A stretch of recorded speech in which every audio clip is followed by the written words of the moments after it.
Good afternoon and welcome to our professional development session, Making the Most Out of Objectives. My name is Destiny Jordan.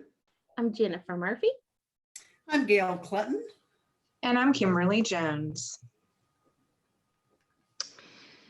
Now let's take a look at our agenda for today. Okay, we will first define the objectives, and then we will take some time and write some objectives, and then we will look at test blueprints. But before we do any of that, let's hear from Jerry Brooks about one of our favorite topics, PLCs and professional development. We hope you enjoyed our humorous moment this morning. And now let's move deeper into our topic of objectives. Ms. Jordan. All right, it's time to define these objectives and what they actually mean. Okay, so we know that objectives are observable and they must contain action verbs. They're also conditional, which means the conditions of the objective must be stated explicitly. You also need to make sure as you're writing that your objective demonstrates the mastery clearly, such as 80% of the word list or 70% of math problems solved correctly. Also, make sure that your objective doesn't state an activity, that it is stated as an outcome. An activity is the means to get to the outcome or the objective. And now one of our favorite parts of PD sessions, games. So we're going to take a moment and we're going to do our first activity using your Chromebook or phone. Log on to Kahoot!, input this PIN number, and let's play a game and see if you can find objectives that are written to meet the 4 criteria that we've stated. Go for it.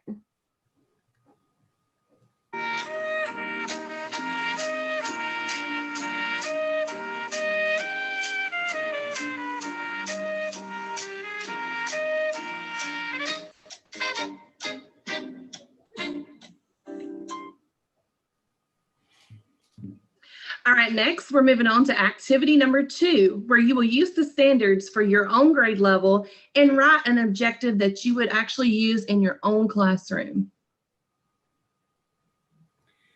Once you've got that objective written, take a look at this flow chart that helps us make sure that we're making it measurable. This is just one flow chart that you might use.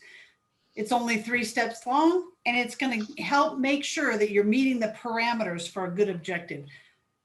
As you answer each question in each step, it'll tell you whether to go to the next step or whether you're completed.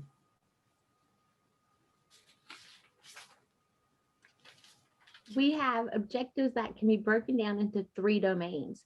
And we're going to take a real quick second, to look at the 3 different domains that we have available to us as educators as we write them. The first domain that I would like to mention is the cognitive domain. It involves mental or thought complexities, and it is called for by the objective. The second one is the affective domain. And in this domain, it relies a lot on the feelings, the emotions, or the values that students may display or have. The third domain is the psychomotor, and it includes virtually all behaviors. Our next slide is where we live. And here is a list of some verbs that go along with the different levels. So on the right-hand side of that slide, you see a taxonomy of educational objectives. And you'll notice at the bottom, the widest part, it says knowledge. That's the lowest level of the cognitive domain, and is what you're going to see the most common, especially in elementary school. As you move up from knowledge to comprehension to application, it gets more complex and reaches the highest level of evaluation. You need to make sure that as you write objectives, the level that you're looking at meets the level on that domain.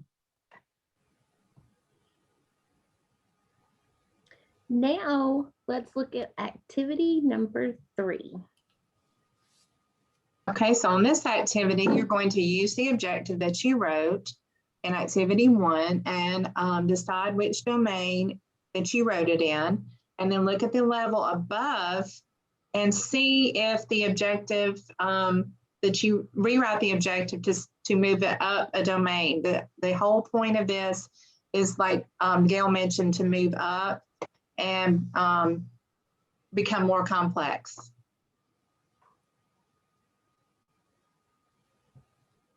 Next, we're going to take a look at our test blueprint. And here are 4 components to the blueprint. And you'll see in our next slide that we're going to break down each blueprint and see what they look like.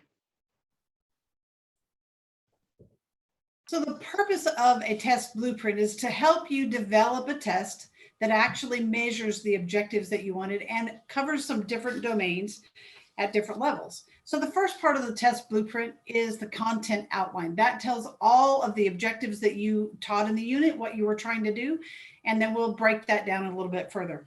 The next thing is categories. You have to assign categories to your test, so you know that you're addressing all of the different objectives and what they might mean and in what domain. So this one has a couple different ones. They can be anything that you want them to be. The next step is to look at the number of items that you want to put in each category for each objective. You can create a very small test or a very large test, but you need to identify how many in each section so that then you can look at the total number of questions and the percentage each area or each category makes up to come up with a test that designs 100%. This gives you the opportunity to make sure that you've created a test that's at different levels to test all of the different objectives and domains that you've looked at. Now, taking what you know about a test blueprint, and in your handout, you're also going to find a copy of this story. Use this story, and along with your grade level peers, create a test blueprint about life in Frontier, Alabama. You have your 4 categories. Work together to create the outline, to create the categories, and how many questions you would put in each.